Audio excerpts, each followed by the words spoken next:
busy, bustling Milwaukee Mitchell Airport sees thousands of Milwaukeeans return home every day. But one homecoming Friday, what does it feel like? Stops you in your tracks. I don't have words. I really don't. It's incredible. U.S. Army Private First Class Leon Karwacki back home after 8 decades.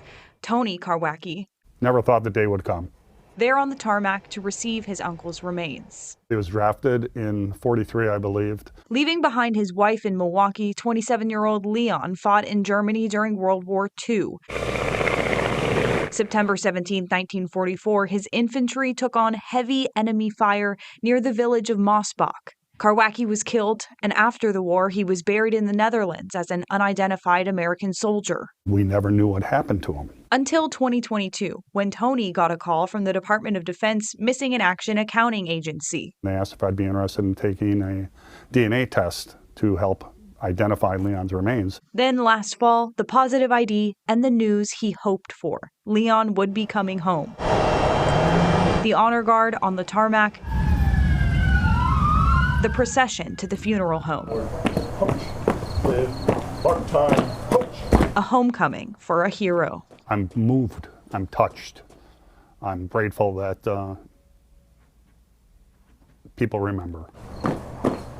Next month, Leon will be laid to rest with his family at last. I just wish my dad was here to see it. Leon's brother, also a veteran. But he'll be buried in the same, Uncle Leon will be buried in the same cemetery with his mother and father. My dad and his brothers are close by. So that gives a sense of closure, knowing that the family's together. What do you think your dad would say if he was here? Wow. Yeah, he would be deeply moved.